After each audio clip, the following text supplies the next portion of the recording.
ہاں وہ سب تمہارے سامنے اللہ کی قسم کھا جائیں گے کہ ہم معذور تھے جب تم ان کے پاس واپس جاؤ گے۔ وہ لڑائی میں اس لیے نہیں آتے یا مرنے کی ڈر ہو یا گرمی میں نکلنے سے تکلیف اٹھانا چاہتے ہو یا کافروں سے دفع کرنا نہیں چاہتے ہیں، کیا ان کا مرضی ہے؟ اللہ بہتر جانتا ہے۔ ہاں وہ سب تمہارے سامنے جب تم لوٹ کر آؤ گے اللہ کے قسم کھا جائیں گے کہ ہم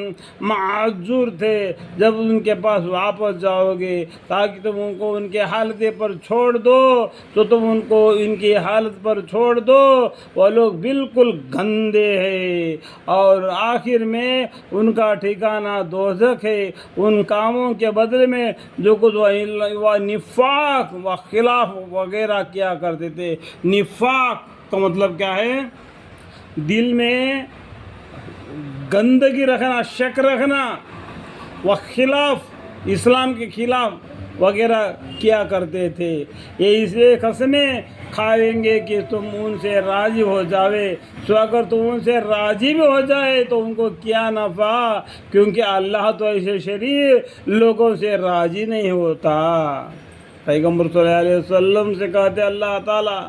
تم ان سے راضی ہو جاؤ، تو اگر تم ان سے راضی بھی ہو جاؤ تو ان کو کیا نفع، کیونکہ اللہ تعالیٰ تو ایسے شریف لوگوں سے راضی نہیں ہوتا۔ ان منافقین میں جو دیہاتی لوگ ہیں وہ کفر اور نفاق میں بہت ہی سخت میں ہے وہ، اور ان کو ایسا ہونا ہی چاہیے کہ ان کو ان کا احکام کا علم نہ ہو جو اللہ تعالیٰ نے رسول صلی اللہ علیہ وسلم پر نازل فرمائی ہے۔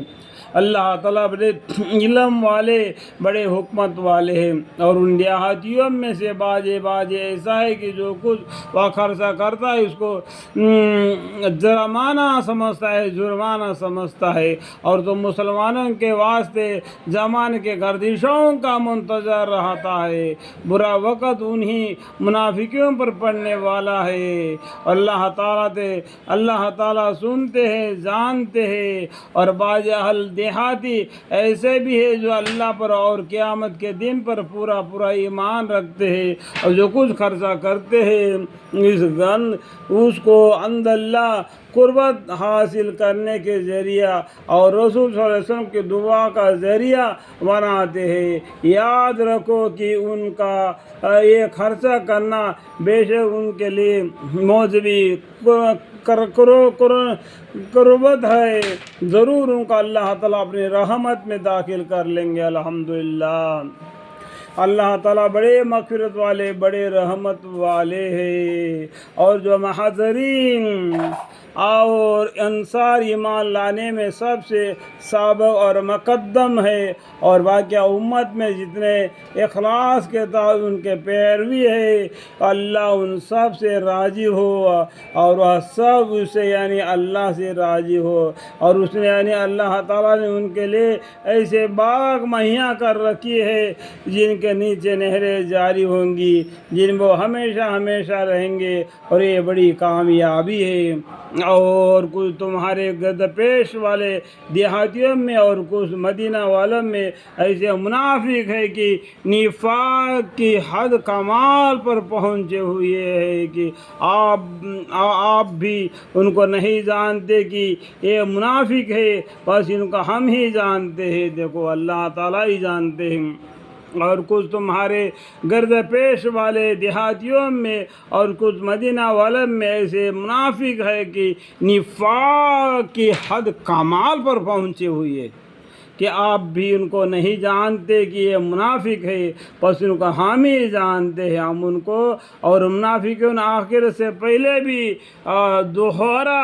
سزا دیں گے، ایک نفاق کی، دوسرے کمال نفاق کی، پھر آخرت میں بڑے بھاری عذاب کے طرف بھیج جائیں گے، یعنی جہنم کے اندر ڈال دیے جائیں گے۔ اور کچھ اور لوگ ہیں جو اپنے خطا کے موقع مقرر ہو گئے جنہوں نے ملے جلے عمل کیے تھے، کچھ بھلے اور کچھ برے، سو اللہ سے امید ہے کہ ان کے حال پر رحمت کے ساتھ توجہ فرمائے، یعنی توبہ قبول کر لے۔ بلا شک اللہ تعالیٰ بڑے مغفرت والے، بڑے رحمت والے ہیں۔ آپ ان کا معلوم میں سے صدقہ جس کو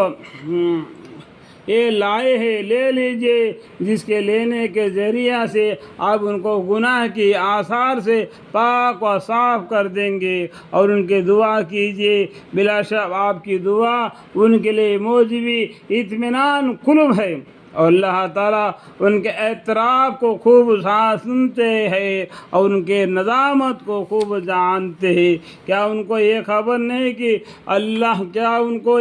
نہیں کہ اللہ ہی اپنے بندوں کے توبہ قبول کرتا ہے اور وہی صدقات کو قبول فرماتا ہے؟ اور کیا ان کو یہ خبر نہیں کہ اللہ تعالیٰ ہی توبہ قبول کرنے کی صفت میں اور رحمت کرنے کی صفت میں کامل ہے؟ اور آپ کہہ دیجئے کہ جو چاہیے عمل کیے جاؤ، سو ابھی دیکھ لیتا ہے تمہارے اعمال کو اللہ تعالیٰ اور اس کے رسول صلی اللہ علیہ وسلم اور اہل ایمان، اور ضرور تم کو ایسے کے پاس جانا ہے جو تمام چھپی اور کھلی چیزوں کا جاننے والا ہے، سو تم کو تمہارے سب کیا ہوا بتلا دے گا۔